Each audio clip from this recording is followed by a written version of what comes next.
Libercast presenta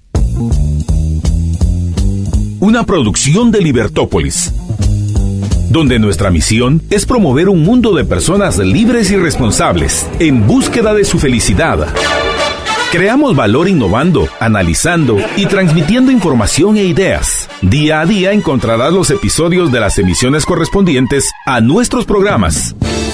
Contravía, todo a pulmón. Contravía por la tarde, más negocios y Liberviernes.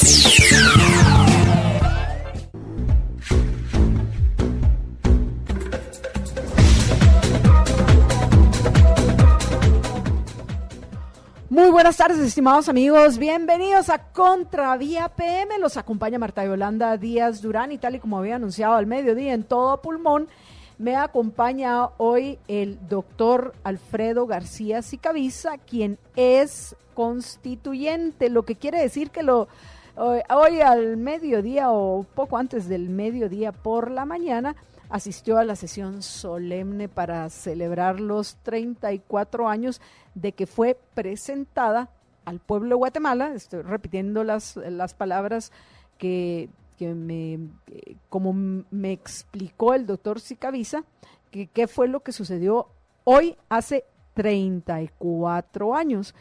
Y para ponernos en contexto en lo que respecta, antes de que entremos a comentar los discursos que valga la pena comentar que se dieron en esta sesión solemne en el Congreso de la República. Pero primero que nos cuente con un poco más de detalle de lo que generalmente se hace, aprovechando que tenemos un constituyente aquí presente, que nos cuente cómo se llega a esta presentación, qué fue específicamente lo que se dio en esa presentación de la Constitución y qué vino después de la presentación de la Constitución. Pero bueno, doctor, ¿cómo está? Bienvenido. Siempre un gusto acompañarlos en este espacio dedicado a la defensa de la libertad.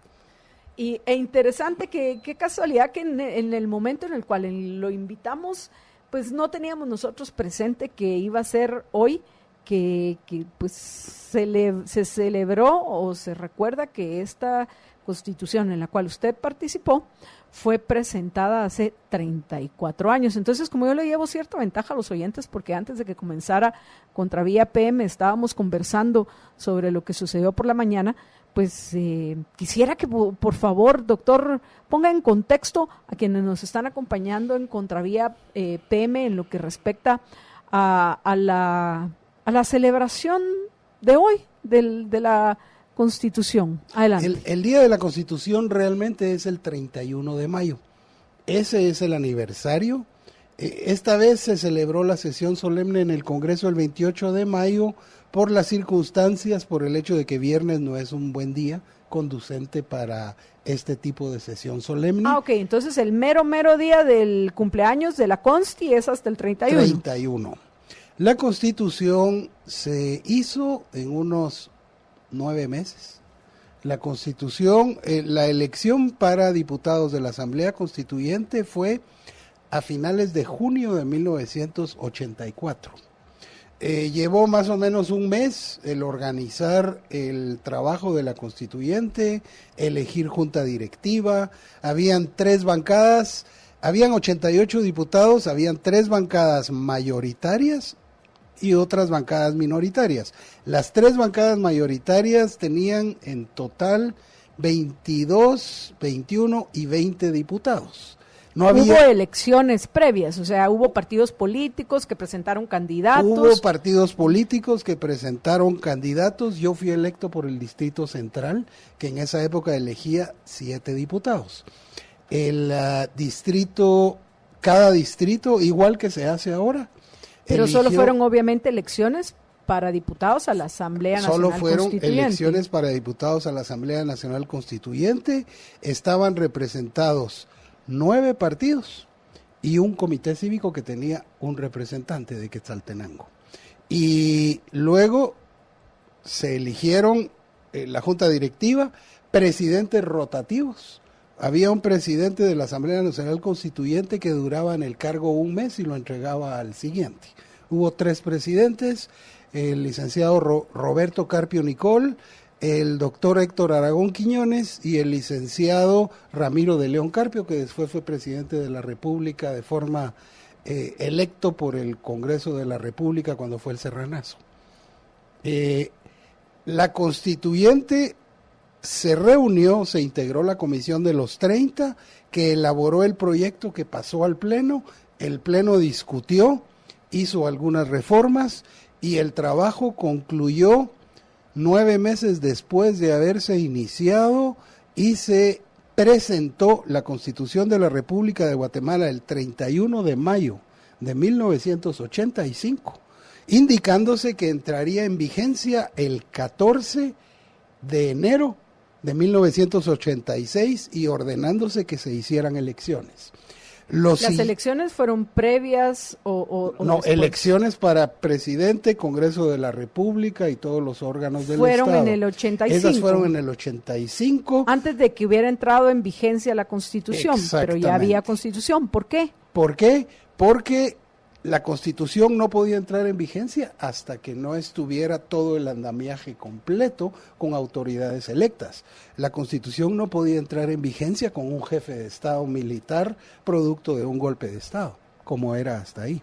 ¿Y cuál fue la base para las elecciones generales si no había entrado en vigencia la Constitución? El Estatuto Fundamental de Gobierno, que protegía algunas libertades fundamentales, ante todo la del voto, la participación política y todo lo demás, y la ley electoral que existía anterior, la ley electoral que se hizo para las elecciones de constituyente. Entonces, de esa manera... ¿Y esa ley electoral quién la había hecho? Esa ley electoral la hizo el Consejo de Estado del gobierno de Mejía Vítores. Del gobierno de Ríos Montt. Y de Mejía, y la continuó el cuando gobierno eran de un Mejía triunvirato. Vítores. Cuando inicialmente fueron un triunvirato y luego Ríos Montt sacó a los otros 2. Y después el ejército desplazó a Ríos Montt e instaló a Mejía Vítores. Okay.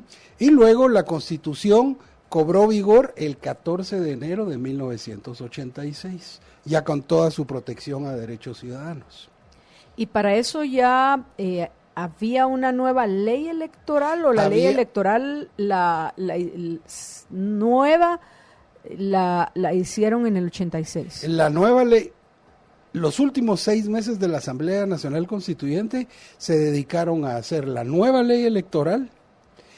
A pesar de que estábamos en elecciones, qué interesante. A pesar de que estaban en elecciones. Guatemala estaba en elecciones, pero los constituyentes estaban haciendo una nueva ley electoral, pero las elecciones se llevan a cabo con el estatuto anterior. Con el estatuto, con la ley electoral. Con el estatuto de Ríos Montt. Sí. Y luego también se hizo la ley de amparo, habeas corpus y constitucionalidad, que se entregaron y cobraron vigencia el 14 de enero de 1986. Y desde entonces, hace 33 años y medio. 34. 33 años y medio nos rige este documento base que es la Constitución Política de la República de Guatemala. Doctor, aprovechando ya esto y que me parece interesante, anecdótico voy a decir, toda esta discusión en lo que respecta a la que obviamente la Corte de Constitucionalidad decidió interpretar, dicen al pie de la letra, el artículo 186 de la Constitución, que según ese, el objetivo era precisamente que ni Ríos Montt ni su descendencia llegaran nunca al ejercicio del poder.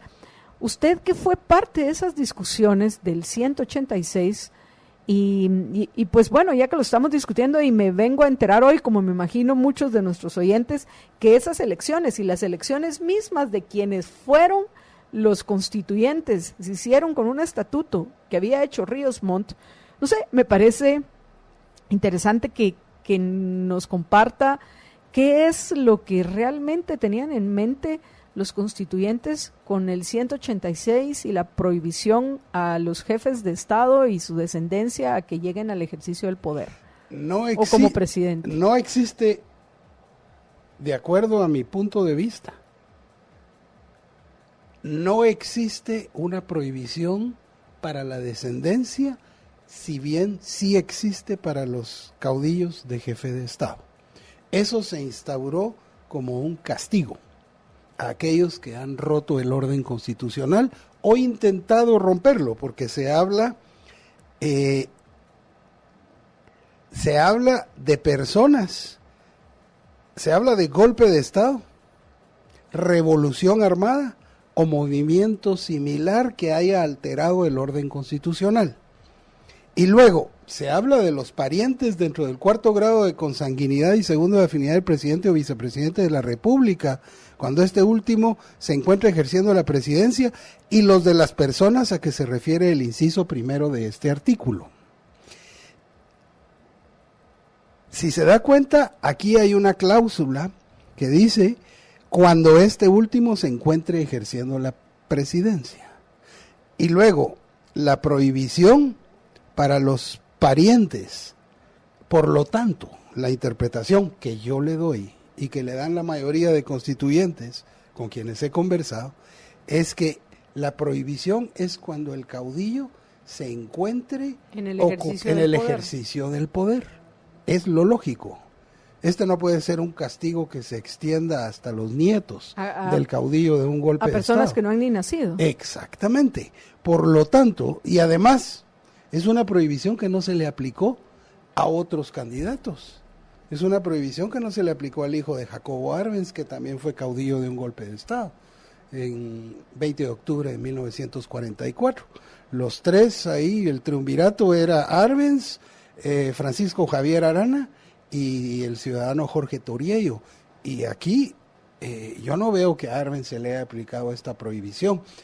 Realmente es una interpretación casuística y política de la Constitución, y realmente en el caso de la señora Suri Ríos Sosa, creo yo que es de mala fe hacia la candidatura de ella y le inhibe de ejercer derechos mayores como son el derecho a ser electo y participar dentro de la vida política nacional.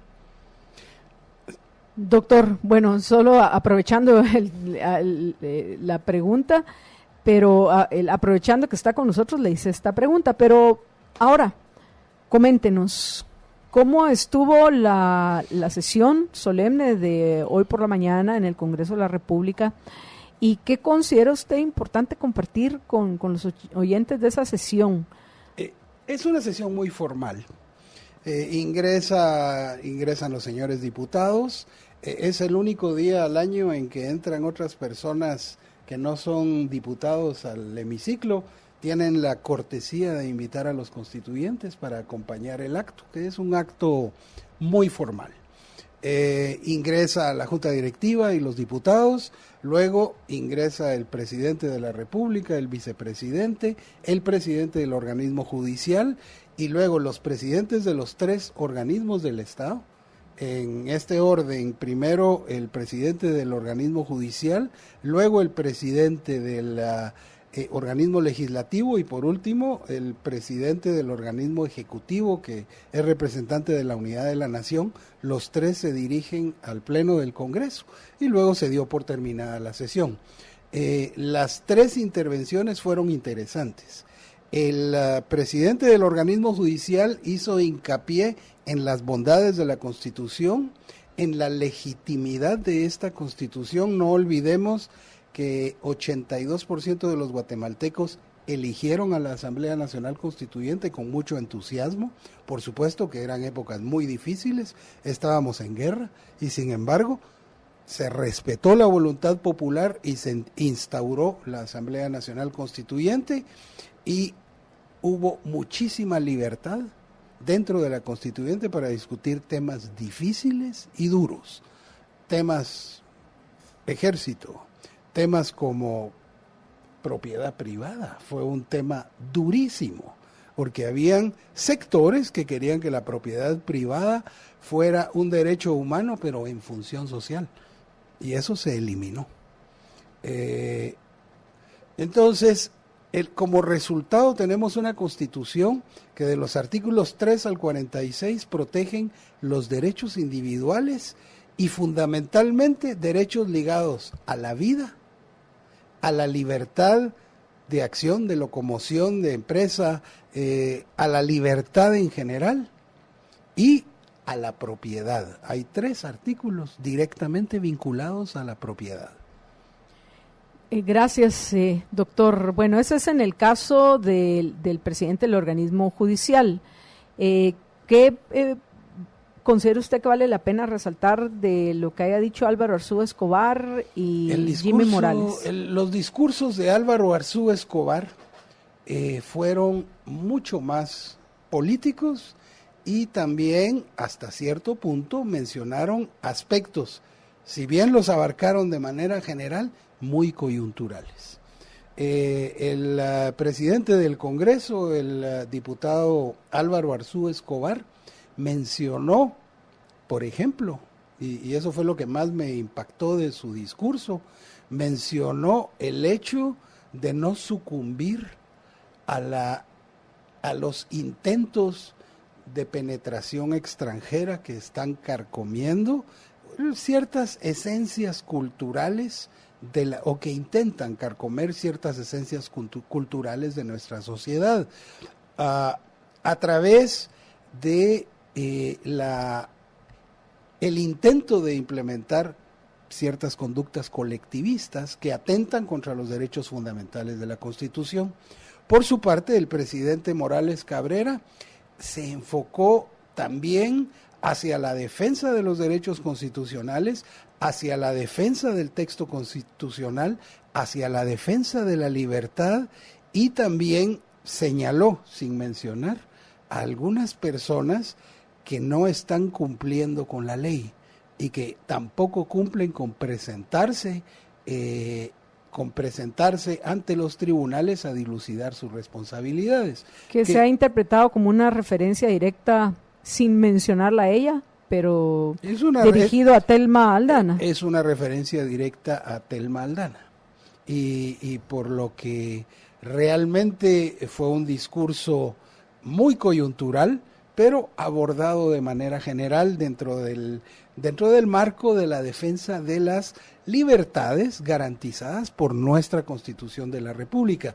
Y yo con mucha alegría puedo decirle que yo no recuerdo eso cuando yo tenía 18 o 20 años.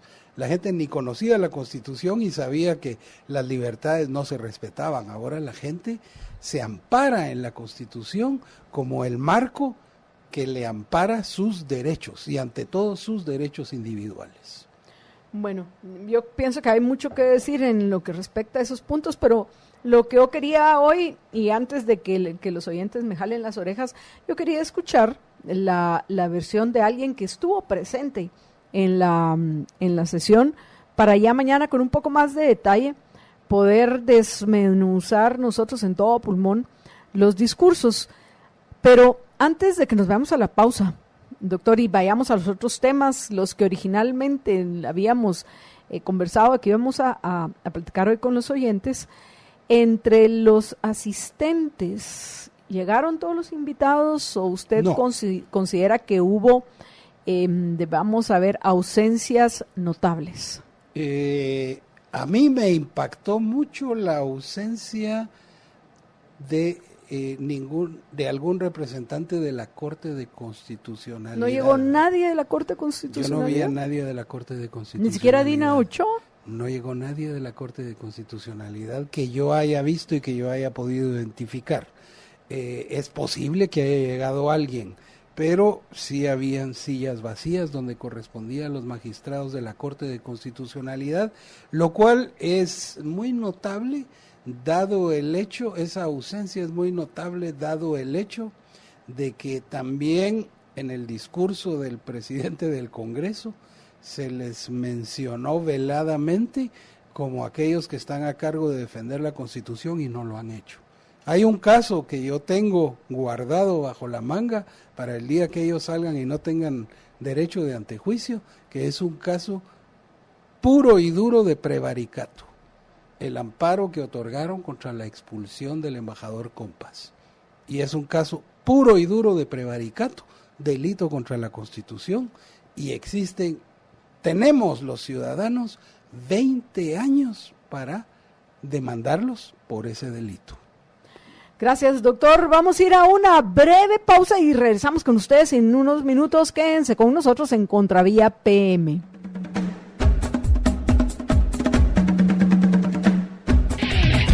Libertópolis. Promueve una sociedad de personas responsables y libres. Que buscan su felicidad.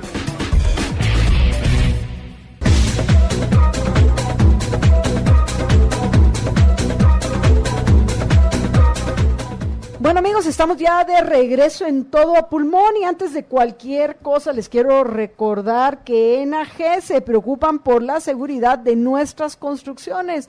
Por eso les recomendamos que construya con hierro AG A706 que absorbe la energía en sismos intensos. Para más información, por favor, entren a www.corporacionag.com. Repito, www.corporacionag.com. Y bueno, amigos, ahora vamos con nuestro invitado hoy, el doctor Alfredo García Sicavisa, quien, como comentábamos en el segmento anterior, es constituyente y pues es uno de los que participó hace 34 años en las discusiones que dieron vida a la Constitución, que estará de cumpleaños el próximo 31 de mayo, pero se adelantó la fiesta de celebración, la sesión solemne, para hoy por motivos de conveniencia y porque si llegaron pocos diputados, menos hubieran llegado el viernes porque están más preocupados por la reelección y otras cosas que recordar a la Constitución. Pero bueno, después de que abordamos ese que es uno de los temas más importantes del día, vamos a entrar al asunto por el cual quería yo conversar con el doctor, o quiero conversar con el doctor, que es acerca de los requisitos y particularmente las prohibiciones que existen para ser diputados. Así que, pues bueno, doctor, cuéntenos, ¿qué decidieron ustedes hace 34 años que eran los requisitos para ser diputados y las prohibiciones? Requisitos para ser diputado. Esta es una constitución muy humana, enfocada en los derechos humanos. Es más, las constituciones anteriores empezaban definiendo al Estado, sus órganos. Esta constitución empieza definiendo los derechos del ser humano. Y ese es un gran cambio en la historia constitucional guatemalteca, dentro del derecho constitucional. En este caso, para facilitar la participación de los ciudadanos en elecciones libres, los requisitos para ser diputado son dos: ser ciudadano guatemalteco y estar en libre ejercicio de sus derechos ciudadanos. Por cierto, que hay una iniciativa en el Congreso de la República para incluir como requisito para ser diputado el título universitario. ¿Lo pueden hacer o eso implicaría una consulta popular? Esto sería algo que necesita una consulta popular, por la sencilla razón de que limita un derecho, de que crea una figura, una antinomia legal con otras partes de la Constitución, donde una de las bases de nuestro sistema es que todos somos iguales, aunque algunos ya no lo quieren así, en derechos. Ante la ley todos somos iguales y no importa ninguna calificación, porque bueno, podemos pedir un doctorado y eso ya excluye a muchísimos y tendríamos un Congreso indudablemente de calidad académica, pero no necesariamente representativo de la sociedad. Y además de eso, tener un título universitario no es ninguna... No. Me gustan mucho los dicharachos y lo que Natura no da, Salamanca no presta. Entonces, no necesariamente es ninguna garantía del conocimiento de quien llegue al ejercicio del poder. Sin embargo, o al Congreso. Sabiendo que los únicos requisitos son ser guatemalteco y estar en pleno ejercicio de los derechos constitucionales. O sea, ser mayor de edad. Ser mayor de edad y no estar y no haber sido que los derechos no se le hayan quitado a alguien porque está preso, porque está en una condena, en una sentencia firme de un tribunal después de un debido proceso. Hay ciertas categorías y luego hay prohibiciones. Algunas creo que ya no tienen razón de ser, otras siguen teniendo razón de ser. Los funcionarios y empleados de los organismos ejecutivo, judicial y del Tribunal y Contraloría de Cuentas. Tampoco pueden ser candidatos a diputados los magistrados del TSE y el director del Registro de Ciudadanos. Los que den clases y trabajen en un centro asistencial sí pueden. Otra categoría que está exenta son los contratistas de obras o empresas públicas que se costeen con fondos del Estado o del municipio. Otra es los parientes del presidente de la República y los del vicepresidente, dentro de los grados legales, que es el cuarto de consanguinidad y segundo de afinidad. Otra categoría es aquellos que han sido condenados en juicio de cuentas por sentencia firme y que no han solventado sus responsabilidades, que no han pagado sus multas, sus fianzas o lo que haya sido. Quienes representen los intereses de compañías o personas individuales que exploten servicios públicos y los militares en servicio activo. Esto tenía una razón de ser esta última tenía una razón de ser en aquellos días, hoy ya no existe esa razón. ¿Cuál era la razón? En esas épocas habían alrededor de 650,000 guatemaltecos en servicio activo en las PAC, que hubieran sido muy manipulables. Por lo tanto, los militares en servicio activo se les exoneró del proceso político. Aún creo que ellos puedan votar para presidente, porque tienen prohibido votar para presidente. Todos los integrantes de las fuerzas de seguridad, creo que ellos deberían de votar para presidente y analizar si corresponde esto. Por supuesto que tendrían que separarse del cargo y ellos tienen una carrera, o sea que quién sabe. Pero en general les he de decir que estas prohibiciones son muy específicas y todas tienen razón de ser. Todas tienen razón de ser. La sorpresa es que estas prohibiciones en la ley electoral, por ejemplo, la ley electoral pide... Pero antes de que lleguemos a eso, doctor, sí, quiero que regresemos al tema de los contratistas. Claro. Por un objetivo particular de esta conversación que estamos sosteniendo. Y es que tanto en abril como en mayo, un grupo de ciudadanos de dos agrupaciones, una Primero Guatemala y la otra Jóvenes por Guatemala, presentaron ante el Tribunal Supremo Electoral el resultado de un trabajo voluntario que hicieron los miembros de las asociaciones para confirmar si los candidatos a diputados de los 27 partidos que están presentando planillas eran contratistas del Estado. Léase que tienen contratos con el gobierno, que tienen una razón más que obvia de por qué debe prohibírseles participar, porque tienen un claro interés creado. Pero lo que me llama a mí la atención es que con todos los cientos de millones de quetzales que tienen los magistrados del Tribunal Supremo Electoral y su gente, que bien hasta ya se recetaron un bono de elecciones, no hayan tenido ellos el dinero, pues, ni siquiera, digamos, voluntarios de hacerlo. Pero bueno, vienen otros y lo hacen por ellos. E identifican, si recuerdo correctamente, que en 24 de los 27 partidos hay contratistas del Estado. ¿Y cómo lo averiguaron ellos? De una forma muy sencilla, utilizando la internet y los recursos tecnológicos que existen, incluyendo Guatecompras. Fue un trabajo, como me comentaron cuando los entrevisté, que entrevisté a uno de ellos, un trabajo cansado, tedioso, aburrido, pero un trabajo necesario, que ellos hicieron de forma voluntaria. Llegaron a esas conclusiones, ni siquiera tomaron hicieron que gastaran algo de esos cientos de millones de quetzales que tienen los magistrados del Tribunal Supremo Electoral, tuvieran que gastar un centavo en hacer esa investigación.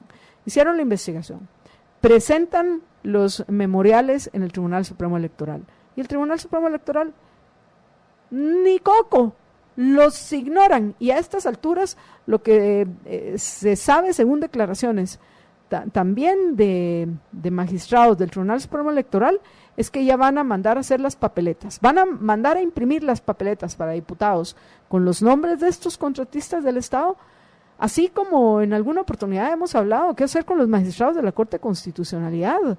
¿Qué hacer con los magistrados del Tribunal Supremo Electoral, doctor? Tenemos, desafortunadamente, un Tribunal Supremo Electoral que se ha caracterizado por sus errores y horrores a la hora de la interpretación de la ley. No es el primer caso así que escucho, Marta Yolanda. Yo sé de diputados actuales que eran contratistas del Estado, siguen siendo contratistas del Estado y ahora van por la reelección. También les sé decir, tuve en mis manos una iniciativa de ley presentada por el Tribunal Supremo Electoral. Imagínense esto, el Tribunal Supremo Electoral, iniciativa de ley que le pidió al Congreso, por supuesto que el Congreso le dio dictamen desfavorable, una iniciativa de ley que decía que se permitiera a todos los ciudadanos guatemaltecos en el extranjero votar solo con DPI, aun cuando no estuvieran empadronados. Cuando la Constitución es muy clara, la Constitución es clarísima. Ellos decían que por esta única vez se permitiera que se permitiera votar en Estados Unidos, en el extranjero en general, a los ciudadanos solo con DPI, aunque no estuvieran empadronados. Lo cual o era una movida política para ganarse el favor de los ciudadanos residentes afuera de Guatemala, que no están empadronados, o era el preludio de un gigantesco fraude, porque ahí cualquiera, aunque no estuviera empadronado, podía ir a votar. Y realmente la Constitución es muy clara. La Constitución especifica que es un deber y derecho político inscribirse en el registro de ciudadanos, y lo pone como un derecho y como un deber. Que es contradictorio, porque es un derecho o es un deber. Es ambas cosas. Pero es contradictorio, es como un derecho. Es como que cualquiera puede hacerlo, cualquiera puede hacerlo. Es como que si era qué calor más frío hay. O sea, es contradictorio, porque derecho no tengo, yo tengo el derecho, por ejemplo, al voto secreto. Sí. Yo tengo el derecho a votar, pero no tengo la obligación, no tengo el deber de votar. Porque el derecho, pero entonces es un deber, pero son dos términos contradictorios. En este caso no es contradictorio, porque no está castigado. Siempre va a ser es una obligación. Contradictorio. O sea, es una obligación, pero no hay pena. Si no lo hace, sencillamente manifiesta: yo no quiero participar en este sistema. No me parece. Pero se le llama la atención al ciudadano. Algo así como guardar conducta fraternal entre todos los seres humanos, que está en el artículo 2 de la Constitución, pues también es una elección, porque si todos respetáramos ese artículo, no habrían mareros, pandilleros, extorsionistas, no habrían asesinatos, ladrones, ni nada. Pero la Constitución, en mucho de su texto, también es un catálogo de buenas intenciones. Hay cosas que son importantes, ¿verdad? El derecho a la vida, a la libertad, a la propiedad, y la organización del Estado en sus tres poderes, el sistema de gobierno republicano en el cual... El artículo 35, libertad de emisión del pensamiento. El artículo 35, libertad de emisión del pensamiento, que interesantemente es uno de los artículos más duros que tiene la Constitución en cuanto a defensa de derechos, que casi les otorga un fuero especial a los periodistas, por su expresión. Pero la Sí, realidad es que la es libertad bueno. de expresión, no dice ahí, es que es específicamente para los Es periodistas. para todos los ciudadanos. Es para todos. Es libre la emisión del pensamiento por cualesquiera medios de difusión sin censura ni licencia previa. Este derecho constitucional no podrá ser restringido por ley o disposición gubernamental alguna. Quien en uso de esta libertad faltare al respeto a la vida privada o a la moral será responsable conforme a la ley. Quienes se creyeran ofendidos tienen el derecho a la publicación de sus defensas, aclaraciones y rectificaciones. Pero ahí en ningún momento dice son los periodistas. Lo que pasa es que a quienes quisieran acallar los gobernantes son a los periodistas. No, ahora ya no. También a los ciudadanos por las redes sociales. La CICI quiere acallar a los ciudadanos por las redes es. sociales porque no les gusta la crítica. Y ningún funcionario, ninguna persona en situación de poder le gusta la crítica. Todos quisieran el poder acallar a la crítica de manera absoluta. Olvidándose que ellos son mandatarios y nosotros somos los mandantes. Por supuesto. Quienes emitimos el mandato somos nosotros, pero la mayoría de la gente no lo sabe, doctor. Y no lo entiende. No sabe y no entienden que los que mandamos somos nosotros y los que deben de obedecer son los que con ínfulas y una arrogancia tremenda se creen que son los que mandan. Pero bueno, en fin. La soberanía regresemos. Radica en el pueblo.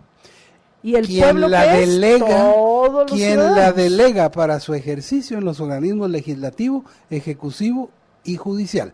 La subordinación entre los mismos es prohibida a lo Corte de Constitucionalidad. Artículo 141, soberanía del pueblo. Vamos a hacer una breve pausa, doctor, y regresamos en unos minutos al tema del Tribunal Supremo Electoral. Por supuesto. Y que me explique qué hacer con los magistrados. Claro que sí. ¿Cómo es posible que permitan que contratistas del Estado que ya les entregaron la evidencia, el resultado de una investigación, para que ellos solo hagan un pequeño chequeo y digan, basta, bueno, tiene razón, fulanito, sotanito, menganita y perenceja no entran? ¿Por qué no lo hacen? De acuerdo. Vamos a una breve pausa y regresamos con ustedes, pero por favor, oyentes, compartan Contravía PM. Ni los he mencionado, pero no quiere decir que no les esté poniendo atención, pero pienso que es importante que estos puntos los aclaremos, porque recuerden que estamos a 18 días, y bueno, este día ya casi se nos fue, a 18 días de las elecciones generales. Ya regresamos. Compartan Contravía, por favor.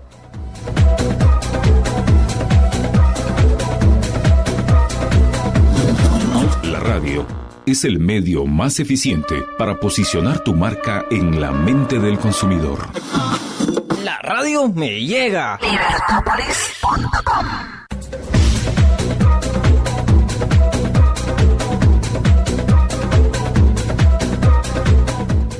Estamos ya de regreso en el último segmento de Contravía PM y bueno, antes de que nos fuéramos a la pausa le pregunté quedamos con el doctor Alfredo García Sicaviza, nuestro invitado hoy, constituyente y uno de los responsables de la redacción de la actual Constitución y las discusiones que en el proceso de redactarla se dieron, para que comentáramos el caso específico de los requisitos que tienen que llenar los diputados, que son sencillos, que ya los leyó el doctor, y sobre todo las prohibiciones. Pero ahora vamos a hablar de la aplicación de estas prohibiciones que hemos visto que han sido un desastre en el actual Tribunal Supremo Electoral. ¿Por qué, doctor? Tenemos un Tribunal Supremo Electoral muy mediocre. Le daba yo el ejemplo de esa iniciativa de ley sin ton, ni son, ni cabeza, ni pies, que presentaron al Congreso. El Congreso le dio dictamen desfavorable porque era inconstitucional. Este programa, muy escuchado, muy querido por los oyentes que quieren aclararse las ideas y conocer más de los temas. La Constitución da el marco general. La Constitución dice, para ser diputado se necesita ser guatemalteco y en ejercicio de sus derechos ciudadanos. Luego dice, existen las siguientes prohibiciones, una de las cuales es ser contratista del Estado. La ley electoral pide ciertos requisitos. La ley electoral también fue hecha por la Asamblea Nacional Constituyente y es general, pero ya mucho más específica sobre el aspecto electoral. Crea el Tribunal Supremo Electoral, su manera de elegirlo, y luego crea todo un andamiaje legal para partidos políticos, candidatos, y entre los requisitos de inscripción se pide nombre y apellido, cargo para el cual está optando, la organización política que lo postula, su partida de nacimiento, copia del DPI y el original de la constancia transitoria de inexistencia de reclamación de cargos emitida por la Contraloría General de Cuentas.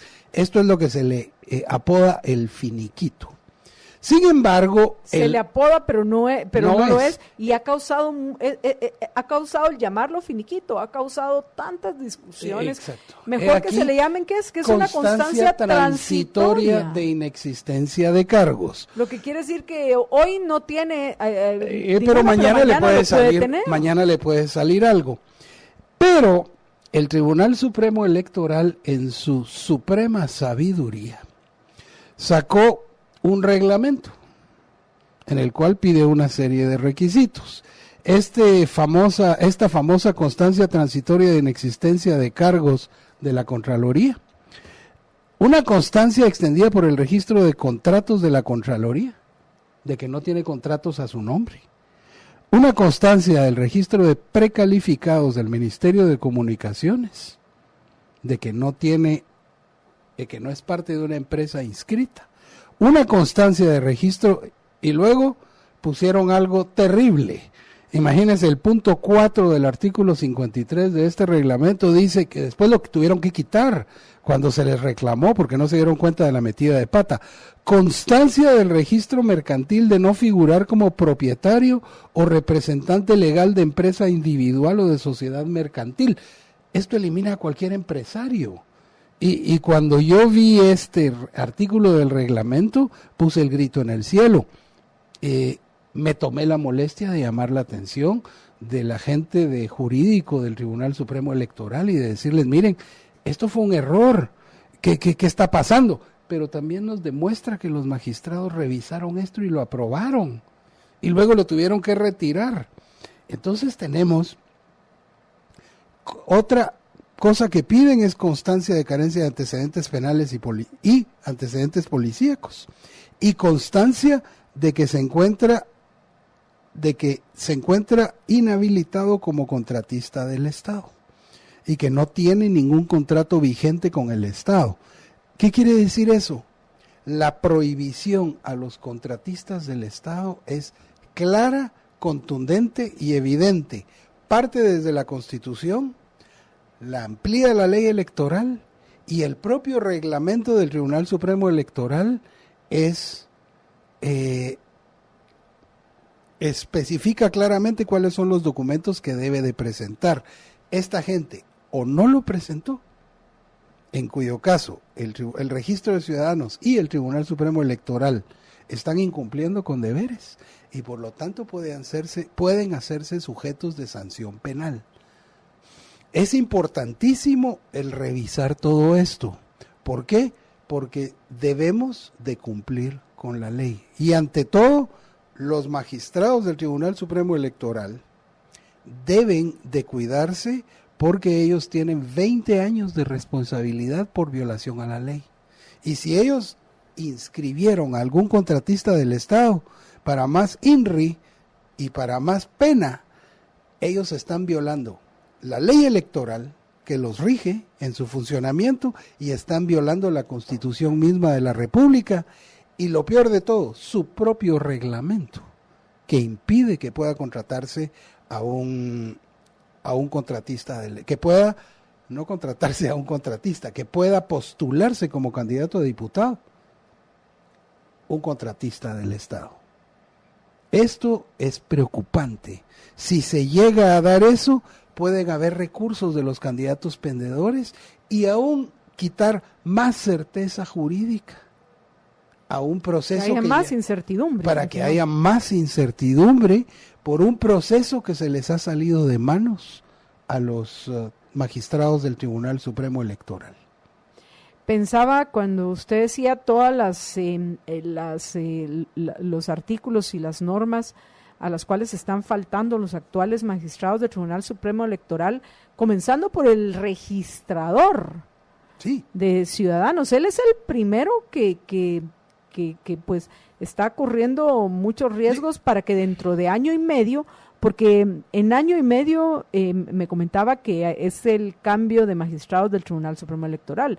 O sea, en año y medio también dejan de escudarse detrás de ese privilegio del antejuicio que solo sirve para que hagan lo que se les antoje, como que si, por lo menos en el caso de los magistrados de la Corte de Constitucionalidad, como dictadores de Guatemala, pisoteando la misma Constitución, porque al mediodía en todo pulmón Luis Figueroa comentaba que qué es realmente se está celebrando hoy, si al final la Constitución es lo que digan los magistrados de la Corte de Constitucionalidad, qué es lo que es. Y luego vemos a los magistrados del Tribunal Supremo Electoral que les sobra el dinero, o sea, dinero tienen, pero ¿en qué se lo están gastando? Usted también, esto me lo comentó durante la pausa, pero lo voy a comentar ahora a los oyentes. Me recordó el licenciado que gastaron en la consulta popular, el doctor, que gastaron, ¿está seguro de esa cifra, doctor? 150 millones tuvieron de un sobrante quetzales. de alrededor de 100 millones de quetzales, y aparte de eso se les entregó una cantidad de 250 millones de quetzales para preparar el voto en el extranjero. ¿Qué han hecho con todo ese dinero? Es la pregunta. Y aparte de eso, en año electoral se les da 1.9 veces la cantidad que tiene el Tribunal Supremo Electoral para años no electorales. Ellos tenían suficiente dinero para contratar personas y hacer a fondo investigaciones precisas sobre las personas que tienen contratos con el Estado.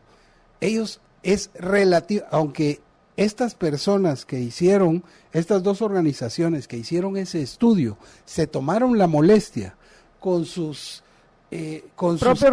propios recursos y con sus propias capacidades, y estas personas entregaron ese estudio, al tribunal le hubiera sido muy sencillo contratar 10 informáticos muy avesados en el uso de Guatecompras y estudiar si realmente estas personas, gente que pueda ver es muy fácil, solo se ve en Guatecompras si la empresa tiene un contrato con el Estado, y luego se va al registro mercantil, que también es información pública, y entonces revisar quiénes son los socios de esa empresa. Y si un socio de esa empresa tiene un contrato con el Estado, es lógico, es contratista con el Estado por ser socio.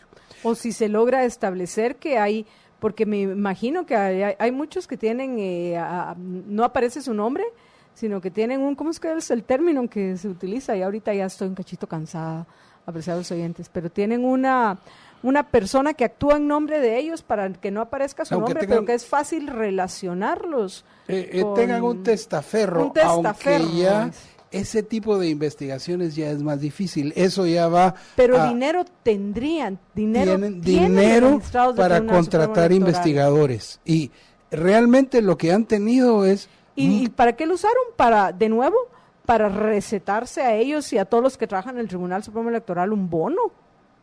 Lo cual es terrible, pero otra vez, de la misma manera que le recuerdo a la Corte de Constitucionalidad que los ciudadanos libres tenemos 20 años para demandarlos por su prevaricato, también en este caso, que el Tribunal Supremo Electoral como órgano jurisdiccional incurre en prevaricato, también tenemos los ciudadanos libres 20 años para demandarlos, y si no tenemos los recursos, los reunimos, pero tenemos 20 años porque son delitos violatorios de la Constitución de la República que comete un juez, y cuando un juez saca una resolución que contradiga la ley, el delito se llama prevaricato.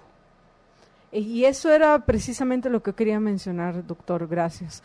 Que así como en el momento en que dejen de estarse escondiendo debajo de las naguas del privilegio del antejuicio los magistrados de la Corte de Constitucionalidad, ya se les puede demandar y no tienen ningún privilegio que les permita hacer lo que quieran. Lo mismo con los magistrados del Tribunal Supremo Electoral, que van a cambiar dentro de año y medio. Exactamente.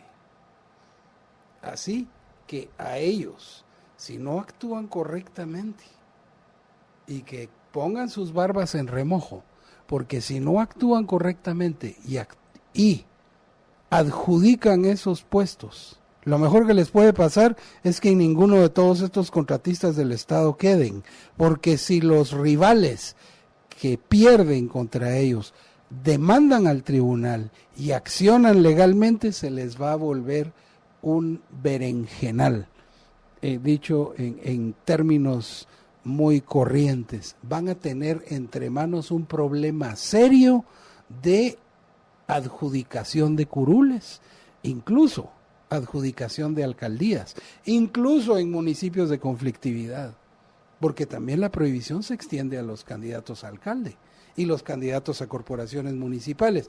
Y entiendo, son 15,000 candidatos, pero también había plata y tiempo para investigar a los 15,000 candidatos. En 3 jornadas, contratando 3 grupos de investigadores para que trabajaran 24 horas en el proceso. Tenían el dinero para poder comprar el equipo y equipar esa unidad de investigación, y realmente, más que basarse en los documentos que pueden ser falsificados, es más, los candidatos que digan que no son contratistas del Estado y se pruebe que son, y cometieron perjurio, así es, cometieron el delito de perjurio, y encima los delitos electorales, la falsedad ideológica y falsedad material, y los delitos electorales tienen mayores complicaciones todavía en el Código Penal. Eso también lo tienen que tomar en cuenta. Los magistrados, el registrador electoral o registrador de ciudadanos, tienen ahorita una brasa candente en las manos. Doctor, 30 segundos para terminar, porque ya viene María Dolores en Más Negocios y pues bueno, nos va a poner una demanda si no salimos en tiempo. 30 segundos para terminar. Adelante, doctor. En este caso no nos demandaría. Tendríamos que pedirle disculpas porque no estamos cometiendo un delito. Pero recordemos, hoy día celebración del Día de la Constitución. La Constitución es para siempre. Los derechos ciudadanos para vivir como seres humanos libres en nuestra sociedad son importantísimos.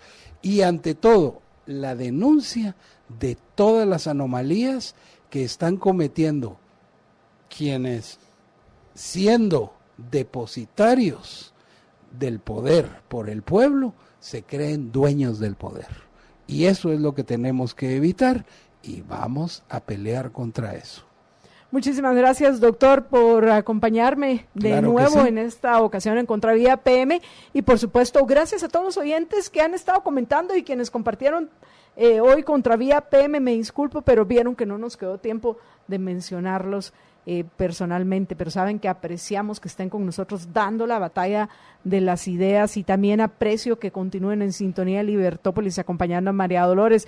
Por cierto, para los fans de Estuardo Zapeta, ya está de regreso después de haber aceptado el Texas, New York y no sé cuántas otras cosas más, challenge, y haberse ido justamente a pasar unos días con su familia a Estados Unidos. Ya está de regreso en Guatemala, lo que quiere decir que lo esperamos mañana a las 6 en punto en Contravía AM. Yo estoy de regreso con ustedes al mediodía en todo a pulmón, y me despido como lo hago siempre, deseándoles que sean felices, muy, pero muy felices. Libercast presentó una producción de Libertópolis.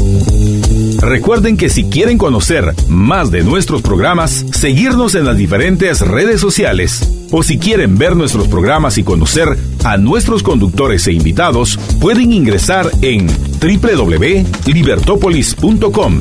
Recuerda suscribirte y dejarnos 5 estrellas para que continuemos trabajando en producir más podcasts de tu interés. Libertópolis, ideas con valor.